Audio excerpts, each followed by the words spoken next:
Salut à toutes et à tous, bienvenue, j'espère que vous allez bien. Comme promis, je reviens pour vous parler du livre de Xavier-Marie Bonneau, La première empreinte, paru chez Belfond.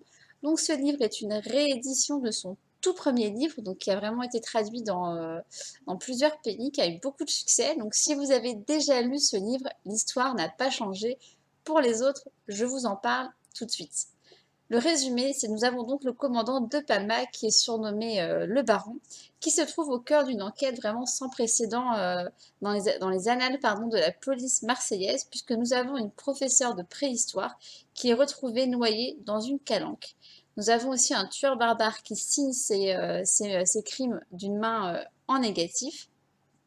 Et nous avons aussi vraiment une étoile filante du milieu marseillais qui est retrouvée elle aussi flottant entre deux eaux dans la même calanque.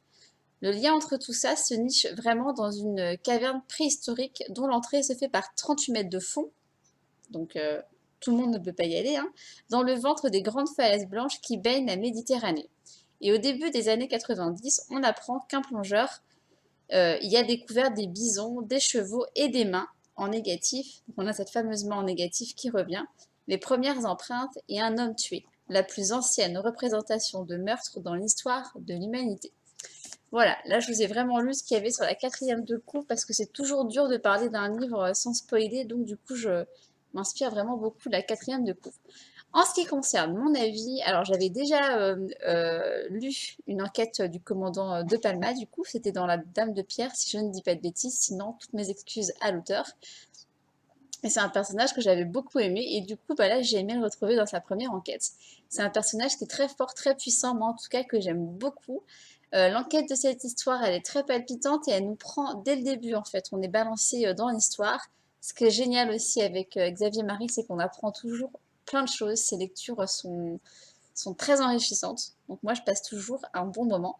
Et à la fin, j'ai eu mon fameux «Mais non!» où en fait, je suis retournée en arrière pour relire en me disant «Mais c'est pas possible, j'ai pas compris». Et je suis pas juste retournée en arrière, hein, je suis même retournée au tout début du livre en me disant «Mais j'espère que je suis pas passée à côté de l'histoire». Et en fait, non. C'est juste que l'auteur a vraiment bien manipulé le truc et je me suis fait avoir comme une bleue. Et pourtant, je suis pas une bleue comme me dit Xavier-Marie Bonneau, mais là, je me suis fait avoir et du coup, j'ai passé un bon moment. Et quand on pense que c'est son premier livre, eh ben, on comprend pourquoi il a écrit tous les livres qu'il a écrits après. Et voilà, tout s'explique. Donc, vous l'avez compris, j'ai passé un bon moment et je vous invite à découvrir son livre du coup si vous ne l'avez pas encore lu. Et bien voilà, ce sera tout pour aujourd'hui. Je vous invite comme d'habitude à liker ma vidéo si elle vous a plu, à la partager autour de vous et à vous abonner à ma chaîne si le cœur vous en dit.